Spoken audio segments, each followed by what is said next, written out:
இந்த எரிக்கின்ற பையனோட ஃப்ரெண்ட் புதுசா போர்ஷ் கார் வாங்கியிருக்கான். காலேஜ் முடிஞ்சதும் அவனோட கிரஷ் அந்த காரை பார்த்து யாரோடதுன்னு கேட்க, எரிக் அவன் கிரஷ் இம்ப்ரெஸ் பண்ண அது என்னோடது நேத்து தான் வாங்கினேன்னு சொல்லிடுறான். அதுக்கு அவளும் கார் ரொம்பவே அழகா இருக்கு, வீட்டுல என்னையும் டிரா பண்றியான்னு கேக்குறா. அதுக்கு அவனும் ஒரு நிமிஷம் வெயிட் பண்ணுங்கன்னு சொல்லி அவன் ஃப்ரெண்டு கிட்ட நடந்ததெல்லாம் சொல்றான். அவன் ஃப்ரெண்டும் சரின்னு சொல்லி அவங்க எல்லாரையும் வீட்டுல டிரா பண்றான். அடுத்த நாள் எல்லாரும் ரெஸ்டாரண்ட்ல மீட் பண்றாங்க. அந்த பொண்ணோட பசங்க ஃப்ரெண்ட்ஸ் எல்லாரும் எரிக்கைய பில்ல பே பண்ண வச்சிடுறாங்க.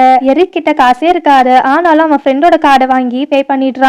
அந்த பொண்ணோட ஃப்ரெண்ட்ஸ் எரிக் வீட்ல பார்ட்டி வைக்க சொல்லி கேட்க அவனும் சரின்னு சொல்லிடுறான். ஆனா இவன் ரொம்ப ஏழன்றனால அவன் ஃப்ரெண்ட் வீட்லயே வைக்கலான்னு முடிவு பண்றான். அவனோட ஃப்ரெண்ட் எரிக் கிட்ட ரொம்ப போய் சொல்லாதடா, எனக்காச்சும் மாட்டிக்குவேன்னு சொல்றான். பார்ட்டி அன்னைக்கு அவன் ஃப்ரெண்ட் வீட்ல இருந்த எல்லா போட்டோஸையும் மறைச்சு வைக்கிறாங்க. ஆனா அந்த பொண்ணோட ஃப்ரெண்ட்ஸ் அந்த போட்டோஸ் எல்லாம் கண்டுபிடிச்சு அது எரிக் வீடு இல்லைன்னு ப்ரூவ் பண்றாங்க. அந்நேரம் அவன் ஃப்ரெண்டோட பேரண்ட்ஸ் சீக்கிரமா ஒர்க் முடிஞ்சு வீட்டுக்கு வந்துடுறாங்க.